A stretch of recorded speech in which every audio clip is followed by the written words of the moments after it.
नमस्कार। इधर देश में गर्मी की या इसे आप कह सकते हैं लू की या इसे आप कह सकते हैं हीट वेव्स की आफत क्या आई, खाद्यान्न पर भी संकट आ गया। और गेहूँ का मौसम और ऐसे मौसम में जब गेहूँ का उत्पादन होना है और हो रहा मतलब हो चुका है लगभग और अब तो काफ़ी कटाई भी हो चुकी है। लेकिन उससे जो सरकार ने अपेक्षा की थी और किसानों ने जो अपेक्षा की थी, उसके उत्पादन में लगभग 5 से 10% की कटौती होनी पड़ी। क्यों? क्योंकि मौसम की वजह से, गर्मी की वजह से वो सिकुड़ गया गेहूँ वगैरह।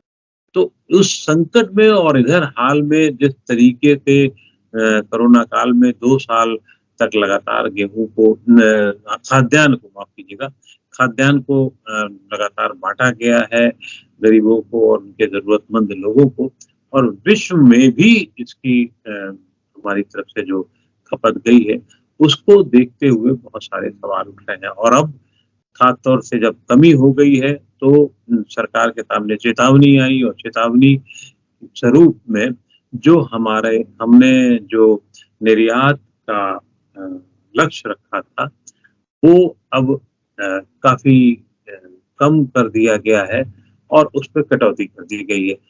ये गणित ऐसी है कि इसके बाद अब आलम ये है कि आज की ताज़ा खबर ये है कि आईएमएफ ने मुद्रा कोष आईएमएफ ने इंटरनेशनल मॉनेटरी फंड ने के प्रमुख जो थे उन्होंने भी दावोस में भी कहा कि हम ये चाहते हैं कि भारत सरकार फिर से अपने उस निर्णय पर विचार करे जिसमें उसने प्रतिबंध लगा दिया है। सरकार से सरकार के बीच तो प्रतिबंध है ही, लेकिन व्यापारिक जो गेहूँ को भेजने की बातें थी, वो रोक दी गई हैं और पहले तो भारत सरकार की ओर से बहुत सारी कोशिशें भी की थी। ये कोशिशें और ये प्रतिबंध और फिर उसके बाद असर और फिर उसके पहले अगर आप देखेंगे किसानों का आंदोलन, ये सब एक तरफ से जुड़ती हैं, उनके एक सिलसिले जुड़ते हैं और इस सिलसिले को समझने के लिए हमारे पास शायद एक ऐसे सज्जन हैं जो उनसे अच्छा कोई नहीं समझ सकता। जी हाँ, मैं बात कर रहा हूँ डॉक्टर देवेंद्र शर्मा की, जो ना सिर्फ किसानों की समस्या जानते हैं बल्कि अर्थशास्त्र को भी उसके अच्छे तरीके से समझते हैं, जानते हैं। डॉक्टर साहब बहुत-बहुत आभार आपका कि आपने पंजाब केसरी नवोदय टाइम्स के लिए समय निकाला। अब ये जो समस्या तत्काल है इस समय, क्या गवर्नमेंट ऑफ इंडिया, भारत सरकार ये सही दिशा में उसने कदम किया? भारत ने प्रतिबंध लगा दिया जो गेहूँ को भेजने को लेकर के है और इससे क्या फ़र्क पड़ेगा? और अगर करना चाहिए कुछ और तो क्या करना चाहिए? फिर हम बाकी बातें बाद में करते हैं। देखिए, पहले तो जो आपने एक बात कही है कि आईएमएफ के मैनेजिंग डायरेक्टर ने भारत से अनुरोध किया है कि आप इस बैन को उठाइए और दुनिया की जो फूड सप्लाई है उसमें आप योगदान दीजिए। और इससे पहले हम जानते हैं कि जी7 कंट्रीज़ ने भी भारत का जो डिसीजन था उसके ऊपर डिसअपॉइंटमेंट एक्सप्रेस की थी और उनका भी यही कहना था कि भई भारत को अपने जो प्रयास हैं या अपने जो एक्सपोर्ट्स हैं वो कंटिन्यू करने चाहिए।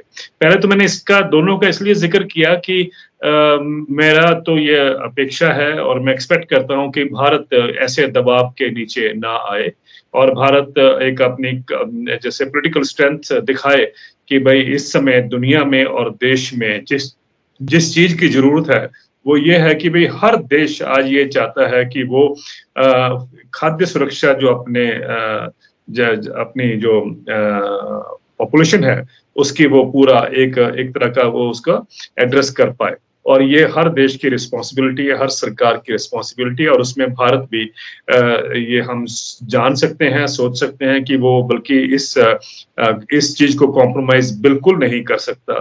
कंसिडरिंग कि हमारे पास 1.5 बिलियन की तो पॉपुलेशन है, जिसमें से 80 करोड़ लोग ऐसे हैं जो कि फूड इनसिक्योर हैं या गरीबी रेखा से नीचे तो नहीं कहूँगा, लेकिन जिनको देश में खाद्यान्न देने की ज़रूरत पड़ती है हर साल। तो ये एक बहुत बड़ा एक सेगमेंट है और उसको नज़र रखते हुए मेरे ख्याल से भारत ने एक कदम लिया था। जो पहला सवाल आपका था, मुझे लगता है कि अगर हम उसको समझने की कोशिश करें, तो बहुत स्पष्ट है कि भई ये जो फ्लिप-फ्लॉप हुआ है पॉलिसीज़ में, कि पहले उन्होंने एक्साइटमेंट दिखाई सरकार ने और फिर एक डेलीगेशन भेजने की भी बात हो रही थी और सडनली फिर हम देखते हैं कि एक नोटिफिकेशन आती है, एक बैन जिसको कहा गया है। मेरा मानना है कि वो बैन नहीं था, वो बेसिकली कंडीशनल बैन है, जो मतलब रिस्ट्रिक्शन इम्पोज करता है कि हम जो अपने वीट एक्सपोर्ट करने की जब हम बात कर रहे हैं उसके लिए। और मैं तो शुरुआत से ये कहता आया हूं कि भारत को अपने जो वीट एक्सपोर्ट्स हैं उसको रिस्ट्रिक्ट करना चाहिए। और ये जो एक्साइटमेंट हम देख रहे थे ट्रेड की कि हम हर एक दाना जो है वो हम बेच पाएंगे, क्योंकि हालांकि सरकार कहती थी कि 10 मिलियन टन के आसपास हम बेचेंगे इस साल में, लेकिन ट्रेड का जो आंकलन देखें तो वो कह रहे थे कि हम 21 मिलियन टन तक भी एक्सपोर्ट करने की हमारी क्षमता है।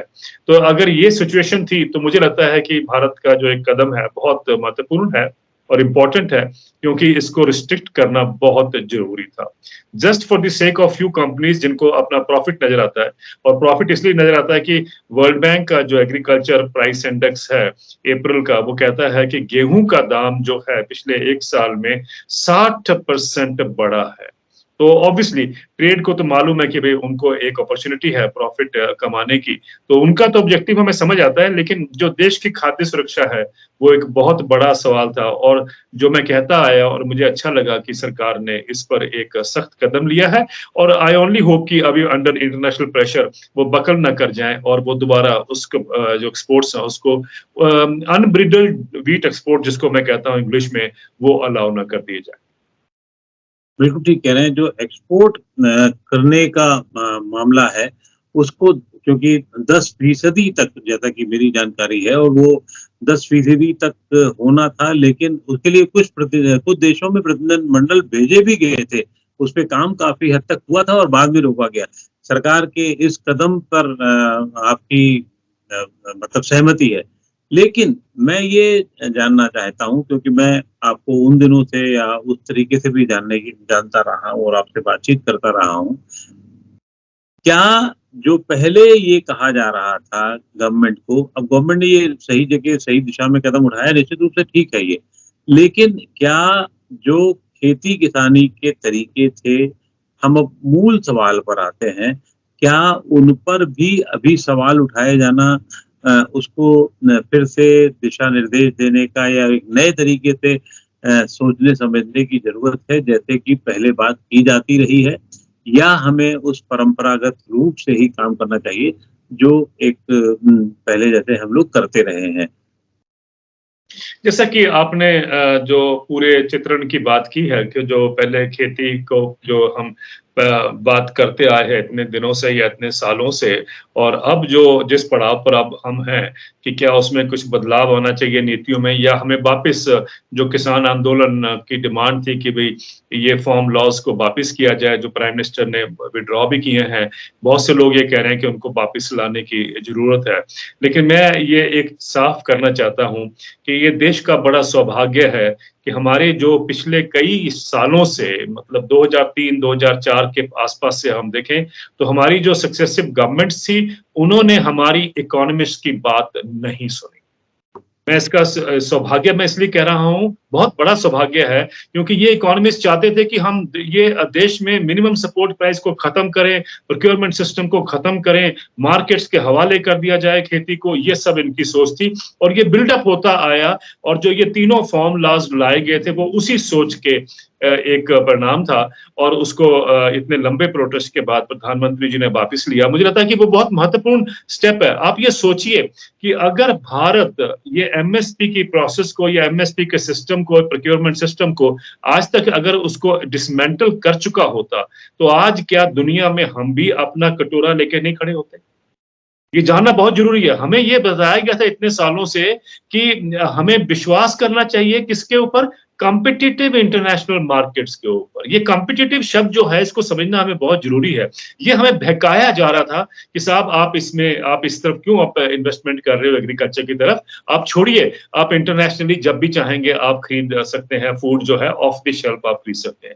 ये बिल्डअप किया जा रहा था, और मैं जैसा कि कहा कि बहुत अच्छा रहा कि हमारी सरकारें जो हैं वो ग्राउंड रियलिटीज के ऊपर उनकी पकड़ थी, उन्होंने वो काम नहीं किया जो हमारे इकोनॉमिस्ट चाहते थे कि हम करें। मैं मेन लाइन इकोनॉमिस्ट की बात कर रहा हूँ। अब देखिए बड़ा इंटरेस्टिंग है कि इस समय या उससे पहले हम देखें जब लॉकडाउन हुआ था, आप भी जानते हैं, हम भी जानते हैं कि जब सारी इकोनॉमी ध्वस्त हो गई थी, आप जानते हैं कि 27% से नेगेटिव में गई थी जीडीपी हमारी, तब agriculture was the only was the bright, only बिल्कुल सही। ये हम सब जानते हैं। और वो उस सिचुएशन में इतना अच्छा परफॉर्म किया एग्रीकल्चर ने, जबकि हमने एग्रीकल्चर की अनदेखी की इतने दशकों से, और उसके बावजूद भी एग्रीकल्चर ने इतना अच्छा परफॉर्मेंस किया। एक्चुअली उसने डिमॉन्स्ट्रेट किया कि असली किसान की जो देश की जो रीढ़ की हड्डी है वो किसान ही है, वो एग्रीकल्चर ही है। ये तो स्पष्ट हो गया हमारे सामने। अब देखिए 2 साल में क्या होता है। 2 साल के अंदर जैसा कि आपने कहा कि एक तो पेंडेमिक आया। मेरा मानना है कि अगर आपने किसानों ने ये एक सरप्लस जो है इतने सालों से नहीं पैदा किया होता, तो हमें 2 पेंडेमिक फेस करने पड़ते थे। एक तो था पेंडेमिक जो हम कोविड-19 का जानते हैं, दूसरा उसको पेंडेमिक कह लीजिए, एपिडेमिक कह लीजिए, जो भी, वो हंगर का होना था। और मेरा ये मानना है कि सरकार ने एक बहुत ही इंपॉर्टेंट स्टेप उस टाइम लिया है कि उन्होंने पीडीएस के जो माध्यम से जो अनाज जाता है लोगों के पास, उसके एडिशन पे 5 किलो जो गेहूं दिया है फैमिलीज को, वो एक बहुत ही इंपॉर्टेंट डेवलपमेंट है, क्योंकि मेरा ये मानना है कि उसने हंगर से, भूख से देश को मुक्त रखा है। ये आपको मानना पड़ेगा। उसमें कहीं कमियां पेशी हो सकती हैं, वो तो कोई डाउट नहीं करता है, और वो उसको एड्रेस करने की जरूरत है, लेकिन ब्रॉडली हमने हंगर को दूर रखा है। जबकि हम जानते हैं कि उस समय अनएम्प्लॉयमेंट बढ़ी है, ये भी हम जानते हैं कि लोगों की नौकरियां गई हैं, ये भी हम जानते हैं कि इतने करोड़ों लोग जो हैं वो शहरों से निकलकर गांव में वापस गए थे। उसके बावजूद भी एग्रीकल्चर ने ऐसा मोर्चा संभाला कि मुझे लगता है कि दुनिया को इसकी दाद देनी चाहिए थी। अनफॉर्चुनेटली हमने वो नहीं किया, हमने एग्रीकल्चर की दाद नहीं दी। लेकिन आप देखिए, जैसे ही वॉर के पीरियड से पहले अगर हम देखें, वॉर तो शुरू हुई है मार्च में रशिया और यूक्रेन की, मैं फरवरी तक की बात कर रहा हूं, और फरवरी में देखें तो क्या हो रहा था। फरवरी में हमने ये देखा कि हमारा जो उत्पादन था वो रिकॉर्ड उत्पादन की तरफ बढ़ रहा था। जो खेती गेहूं की स्पेशली जो प्रोडक्शन थी वो रिकॉर्ड उसकी तरफ बढ़ रही थी, और एक्सपेक्टेड था कि इस साल हम 111 मिलियन टन का उत्पादन करेंगे।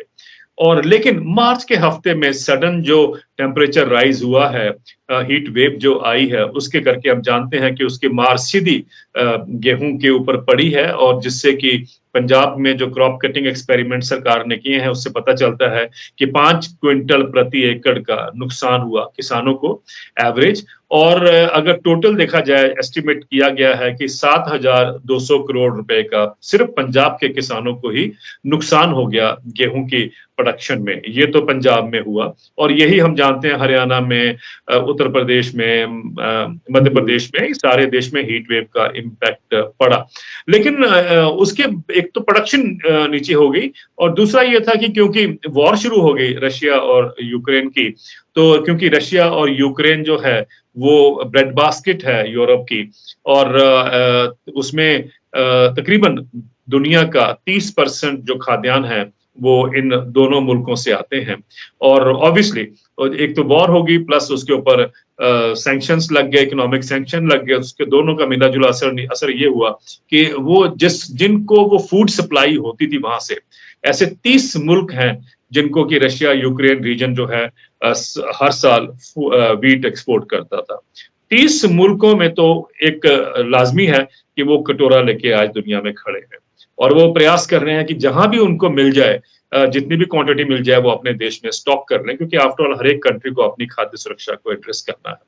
और इसी समय पे हम जानते हैं कि यूनाइटेड नेशंस की रिपोर्ट्स आ रही हैं कि दुनिया में हम इतने भयंकर फूड क्राइसिस में गुजर रहे हैं। हालांकि मेरा मानना है कि ये फूड क्राइसिस को इस वॉर ने उसको थोड़ा और ऐड कर दिया या वर्सन कर दिया, लेकिन ये फूड क्राइसिस जो है ये पहले भी चल रहा था, क्योंकि 40% वृद्धि हो चुकी थी वीट के प्राइसेस में बाई फरवरी, इंटरनेशनल की प्राइसेस की मैं बात कर रहा हूँ।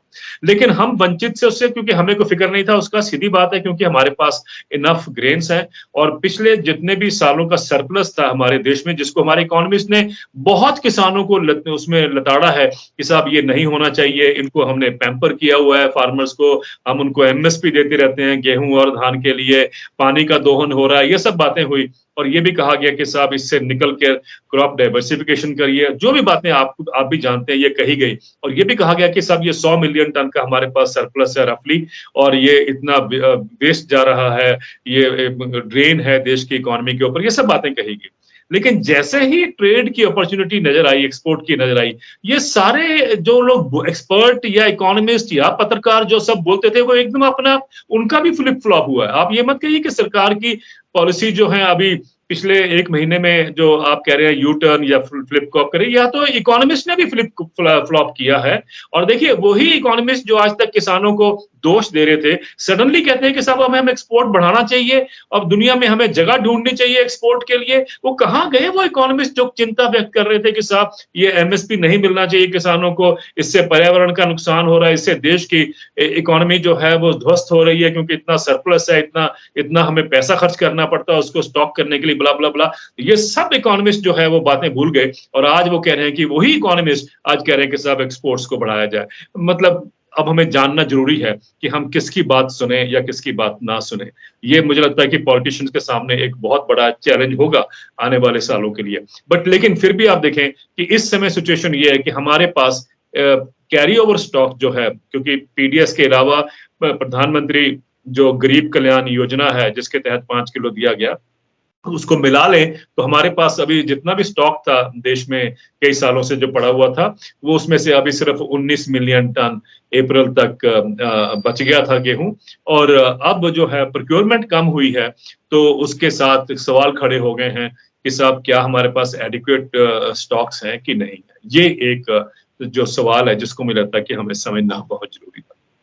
खुदा ना खास्ता करे कि अगर कोई और दिक्कत आए, मौसम की दिक्कत आए, पेंडेमिक आए या बाकी और है, फिलहाल तो है हमारे पास गेहूं हमारे खाने हमारे देश के लिए, लेकिन बाद में अगर कोई दिक्कत आती है तो मुश्किल भी हो सकती है। इसीलिए शायद इसी उद्देश्य के तहत सरकार ने निर्यात पर रोक लगाई और उसमें हुआ। लेकिन अब ये सवाल है, क्या एमएसपी का सवाल अभी खड़ा हुआ है? क्योंकि कानून रद्द हो गए हैं, कानून रद्द होने के बाद निश्चित रूप से सब चीजें वैसे ही चलेंगी, चलने वाली हैं, और हालात भी विपरीत हो गए हैं, तो उसमें एमएसपी को कंटिन्यू रहना होगा।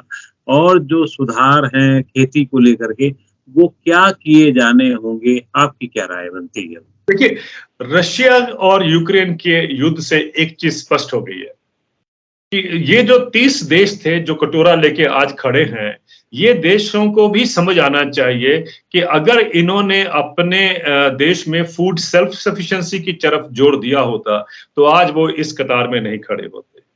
ये जानना बहुत जरूरी है हमें। और जो हमें भी बताया जा रहा था कि आप कॉम्पिटिटिव इंटरनेशनल चेन्स के ऊपर जाइए, मेरा मानना है कि उसको अबेंडन कर देना चाहिए था, उसको हम भूल जाएं। हर देश को यह चाहिए कि अपनी खाद्य सुरक्षा वो अश्योर करे। और ये एक सबक जो है बहुत क्लियरली हमें मिलता है। आपने जैसे बिल्कुल ठीक कहा है, सपोज करिए कि ये वॉर लंबी खिंचती है। अब ये भी जानते हैं कि जिस तरीके से क्लाइमेटिक एब्रेशंस हो रहे हैं, और जो अभी हमने देख ही लिया भारत में जिस तरीके से हीट वेव ने इम्पैक्ट किया है, अब हमें क्या गारंटी है कि मॉनसून जो है हमारा वो नॉर्मल होगा? क्या गारंटी है कि जो गेहूं का जो सीजन आएगा, जो रबी सीजन है, उसमें मौसम ठीक रहेगा, या उस समय पेंडेमिक नहीं आ जाएगा? क्या मालूम है किसको? तो मुझे लगता है कि इस समय पूरा एक जो है प्रिकॉशन लेने की जरूरत है। हमें एडिक्वेट स्टॉक्स अपने पास रखने हैं। अगर सरप्लस भी हो हमारे पास, चलिए 10 मिलियन टन भी मैंने मान लिया कि सरप्लस है, तो क्या हो गया? Hungry nation should always be ready with adequate food stocks. आप देखिए चाइना को देखिए, इस समय उनके पास 145 मिलियन टन का गेहूं का स्टॉक पड़ा है। देखिए क्यों? हालांकि टोटल जो स्टॉक है उनके पास फूड का वो 650 मिलियन टन का है। उनके इकोनॉमिस्ट तो नहीं बोलते कि साहब ये इतना सरप्लस है, हमारी इकोनॉमी को क्या होगा और इसको हमें एक्सपोर्ट कर देना चाहिए। क्या कारण है कि हमारे देश के इकोनॉमिस्ट बोलते हैं, क्योंकि विदेश के इकोनॉमिस्ट बोलते हैं? ये बड़ी दिक्कत है कि जो बाहर बोला जाता है वही कट एंड पेस्ट करके हमारे यहाँ पर जो डोमिनेंट इकोनॉमिक सोच है वो थोपी जाती है। और यही एक कारण है कि जो आपने शुरू में कहा कि आईएमएफ के एमडी ने कहा या G7 कंट्रीज ने कहा, मेरा वहां भी सोचना है कि अगर हम भारत उसका जवाब ठीक तरीके से दे सके, तो यहाँ पर भी भारत का रोल ज्यादा नहीं है। क्योंकि अगर हम 10 मिलियन टन भी एक्सपोर्ट करते हैं तो हमारी जो दुनिया की एक्सपोर्ट में फ्रैक्शन है, कोई ज्यादा बड़ा रोल नहीं है हमारा। और जितनी क्वांटिटी आज चाहिए, मेरा ये कहना है कि अमीर देशों को, अब देखिए आईएमएफ की जो डायरेक्टर है, मैनेजिंग डायरेक्टर है, वो अमेरिका के ऊपर तो इशारा नहीं कर सकती, भारत पे तो कर देंगे इशारा, किसी और डेवलपिंग कंट्रीज पे भी कर देंगे। अब देखिए अमेरिका में इस न्यू साइंटिस्ट एक पत्रिका है बहुत जानी मानी, उनका एक अध्ययन है जो मैं आपसे शेयर करना चाहता हूँ। वो कहते हैं कि दुनिया का जो आज फूड क्राइसिस है, अगर अमेरिका जो बायोफ्यूल में वीट एंड इसको वीट और मेज को डाइवर्ट करता है, अगर उसमें से आधा कट लगा दिया जाए, 50% कट लगा दिया जाए, तो दुनिया का फूड क्राइसिस ही एड्रेस हो जाता है। अब ये तो किसी की हिम्मत नहीं कहने की अमेरिका को, ना वर्ल्ड बैंक कहेगा और ना ही वो कहेंगे, आईएमएफ वाले कहेंगे, हमारे देश के इकोनॉमिस्टों को भी कहेंगे नहीं ये बात। मेरा सिर्फ ये कहना है कि क्यों नहीं हम इसमें उनको एक शीशा दिखा सकें, एक उनको मिरर दिखा सकें कि भैया अगर आप दुनिया की इतनी चिंता करते हो, आप गरीबों की और भूखमरों की इतनी चिंता कर रहे हो, क्योंकि अभी कल परसों ही यूनाइटेड नेशन के सेक्रेटरी जनरल का एक कमेंट आया है, उन्होंने कहा है कि 43 कंट्रीज में 49 मिलियन पीपल जो हैं, लोग जो हैं, वो फैमिन से एक कदम पीछे हैं, यानी अकाल से, भूख से एक कदम पीछे हैं। कितनी सीरियस सिचुएशन है। तो इस सिचुएशन को इंडिया तो एड्रेस नहीं कर पाएगा। इसको तो अगर अमेरिका और यूरोपियन यूनियन जो बायोफ्यूल में ये अनाज देते हैं, डाइवर्ट करते हैं, उसमें कट लगा दिया जाए तो सारा प्रॉब्लम दुनिया का सॉल्व हो जाता है। अब देखिए बड़ा इंटरेस्टिंग है, अमेरिका 90 मिलियन टन वीट और मेज को डाइवर्ट करता है फॉर एथेनॉल। यूरोप जो है वो 12 मिलियन टन उसमें डाइवर्ट करता है। उसके अलावा हम पाम ऑयल को भी डाइवर्ट करते हैं बायोडीजल बनाने के लिए। क्यों नहीं, अगर हम, जैसे मैंने पहले कहा कि 50% अगर कट लगा दें, कट में कोई ज्यादा दिक्कत नहीं है, वहां तो सिर्फ एक पेन से ही, स्ट्रोक से ही बोलना है कि हमने ये अभी बंद कर दिया। आप मानेंगे इस बात को कि कारों की जो है प्रायोरिटी नहीं है, प्रायोरिटी भूखे पेट की है। और अगर हम ये अमीर देश इस बात को माने और ये इंटरनेशनल एजेंसीज जो कि एक इस तरीके का एक बायस्ड ओपिनियन देते हैं, अगर वो भी अपने आप को करेक्ट करें तो दुनिया का जो प्रॉब्लम है वो हम एड्रेस कर पाते हैं। दूसरी बात यह है कि जैसे चाइना ने भी ये कहा है कि अमीर देशों ने तो अपने स्टॉक अंदर करके रख लिए, वो तो कोई शेयर नहीं कर रहा, और भारत के ऊपर दबाव है कि साहब आप अपने बीट को आप एक्सपोर्ट करिए। So I think it should be very clear to us कि हम किस माहौल में रह रहे हैं, और लेकिन हमारे को अपने इंटरेस्ट को सैक्रिफाइस नहीं करना, ना उसको कॉम्प्रोमाइज करना। तो मैं तो यही अपेक्षा करता हूं कि हम इंटरनेशनल प्रेशर के अंदर नहीं झुकेंगे और अपने इंटरेस्ट को बरकरार रखेंगे। इसलिए भी जरूरी है आपको जी, मैं आपके सामने एक और बात करना चाहता हूं। ये गलती हम एक बार पहले कर चुके हैं। 2005-2006 में भारत ने अलाउ किया प्राइवेट कंपनीज को सीधी खरीद करने के लिए गेहूं में किसानों से, और प्राइवेट कंपनियां इतने बड़े उसमें पहुंची खरीद करने के लिए, और इतना ज्यादा उन्होंने परचेज कर लिया कि उसके बाद जब भारत अपना एस्टिमेट कर रहा था कि पीडीएस के लिए, अपनी फूड सिक्योरिटी के लिए एडिक्वेट स्टॉक्स हैं कि नहीं है, तो पाया गया कि वो स्टॉक्स तो बड़े कम हो गए। तो उन्होंने प्राइवेट कंपनियों से पूछा कि साहब आपके पास कितने स्टॉक हैं। उन्होंने रिफ्यूज कर दिया बताने के लिए कि उनके पास कितने स्टॉक हैं। और तब भारत ने इंटरनेशनल मार्केट से अगले 2 सालों में 2005, 2006 और 2006-2007 में 7.1 मिलियन टन गेहूं का आयात किया था, 71 लाख टन गेहूं का आयात किया था। और जो हमने कीमत दी है उसको आयात करने के लिए, वो जो हमने अपने किसानों को कीमत दी थी उससे दुगने से भी ज्यादा पे हमने वो आयात किया। उसमें वो स्कैंडल बन गया था, और मुझे याद है बीजेपी ने डिमांड किया था, क्योंकि बीजेपी उस समय अपोजिशन में थी, कि इसकी सीबीआई इंक्वायरी। वो जो ब्लंडर था, मेरा मानना है कि सरकार शायद उस पर सचेत है, वो ब्लंडर हम दोबारा नहीं कर सकते। अगर आज हमने उस तरीके से अनब्रिडल्ड एक्सपोर्ट्स अलाउ कर दिए, तो अगले साल अगर हम कटोरा लेके खड़े होंगे तो बिलीव मी आपको जी, अब तो दुनिया में गेहूं ही नहीं है जहां से हमें मिल जाएगा, जो हम चाहे दुगनी तिगनी कीमत दे दें आपको मिलेगा ही नहीं। So I think it is very clear that this was a very sensible decision of the government. I only hope they don't buckle under pressure. क्या ये सही वक्त है कि फिर से हरित क्रांति की बात की जाए, फिर से उत्पादन बढ़ाने की बात की जाए, और हम ऐसी स्थिति में रहें, अपने लिए पर्याप्त रहे, और फिर हम एक्सपोर्ट करने की बात करें? उससे हम कुछ आगे बढ़ने की बात करें, क्या ये यही सही समय है इस पर बातचीत करने का? मैंने आपसे कहा कि देखिए अगर रशिया यूक्रेन वॉर से एक सबक मिलता है सारी दुनिया को, तो वो ये है कि हर कंट्री को, हर देश को अपनी खाद्य सुरक्षा को अश्योर करना है। इसका मतलब ये है कि अपने देश के अंदर ही आपको आत्मनिर्भर होने की बात करनी चाहिए। और चाहे वो एडिबल ऑयल्स हो, जैसे सनफ्लावर हम इंपोर्ट करते हैं यूक्रेन रीजन से, वो सनफ्लावर भी मुझे समझ नहीं आता कि हम वो भारत में क्यों नहीं प्रोड्यूस कर सकते, हमें क्यों बाहर से मंगाने की जरूरत पड़ जाती है हर साल।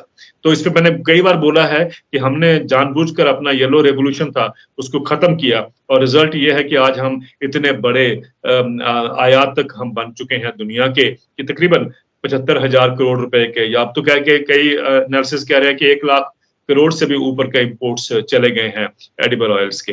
तो मेरा मतलब कहने का कि अगर हम फूड सिक्योर हों, और यही बात मैं हर जगह बोलता हूं कि स्वामीनाथन ने कहा था कि future belongs to those countries not with arms but with food, और मैं इस बात से पूरा इत्तेफाक रखता हूं कि यही एक भविष्य है हमारे सामने। अब क्या अप्रोच होनी चाहिए? देखिए, ग्रीन रेवोल्यूशन के नेगेटिव कॉन्सिक्वेंसेस हमारे सामने है। ग्रीन रेवोल्यूशन के हमें बहुत सारे सबक भी हमें दिए हैं। मुझे लगता है कि अब हमें मूव करना है ग्रीन रेवोल्यूशन से, we have to move towards evergreen revolution. और एवरग्रीन रेवोल्यूशन मतलब है कि we have to move towards sustainable farming practices. हमें फर्टिलाइजर का उपयोग कम करना है, केमिकल पेस्टिसाइड्स का उपयोग कम करना है, हमें उन पद्धति में जाना, क्रॉप पैटर्न या क्रॉप फार्मिंग सिस्टम्स को जाना जिसको हम कहते हैं ना, ट्रांसफॉर्मेशन करनी है फार्मिंग सिस्टम्स की towards agro ecological farming systems.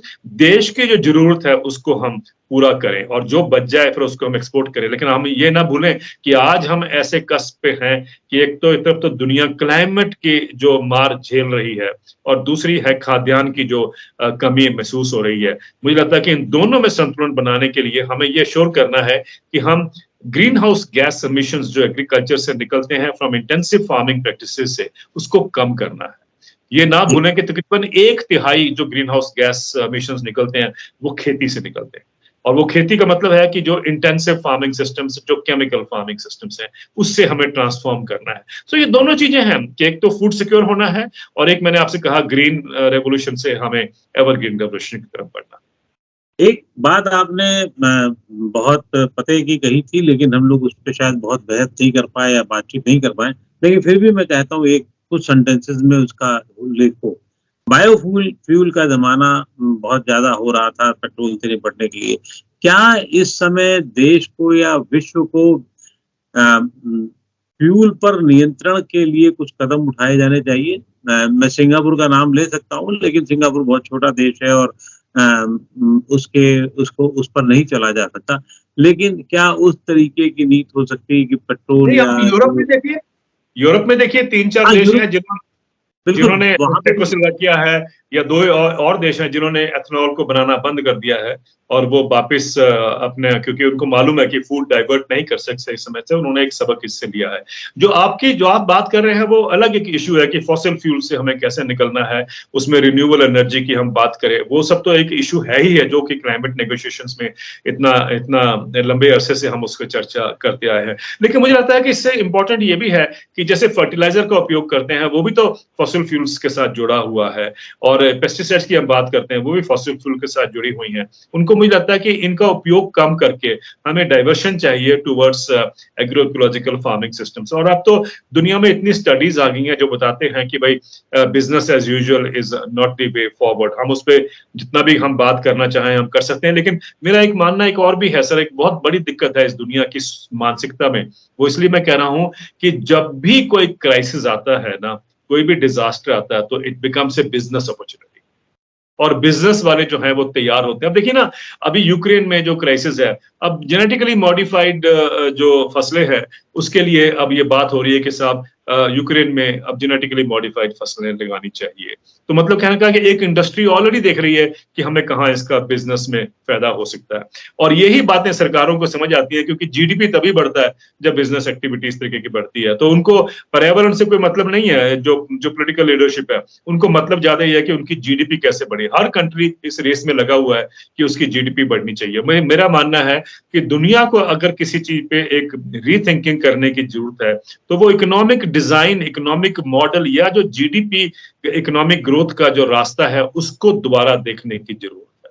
आज अगर क्लाइमेट करके इतनी भयंकर क्राइसिस दुनिया के सामने है, वो इसलिए है क्योंकि जीडीपी ने हमें उस रास्ते पे लाके खड़ा कर दिया। अब आपकी चॉइस है, अगर आप सोचते हैं कि यही रास्ता है तो अपनाइए। जैसा कि कभी स्टडीज आ चुकी हैं कि 2025 तक वो मानते हैं कि 1.5 डिग्री टेम्परेचर का जो एक बेंचमार्क था वो हम क्रॉस कर जाएंगे। तो ठीक है, करिए। अगर आपको लगता है कि साइक्लोन आने से कुछ नहीं होगा, हीट वेव आने से कुछ नहीं होगा, फ्लड्स और ड्राउट आने से कुछ नहीं होगा, तो फिर सहने के लिए तैयार रहिए। लेकिन जब हीट वेव आए तो फिर ये खड़े होकर ये मत करिए, अरे इतनी गर्मी हो गई है, अब इसमें हम क्या करेंगे। अगर आप ही ने तो चाहा था कि हम विकास के रास्ते पे जाएं, तो विकास के रास्ते पे तो हम जा ही रहे हैं। जी, निश्चित रूप से ये विषय ऐसा है जिस पे बहुत लंबी बातचीत हो सकती है और चिंताओं की तरफ हम बातचीत कर सकते हैं। लेकिन फिलहाल जो बातचीत है वो ये है कि भारत सरकार को आईएमएफ की नीतियों के समक्ष नहीं झुकना चाहिए, नहीं झुकना चाहिए और नहीं झुकना चाहिए।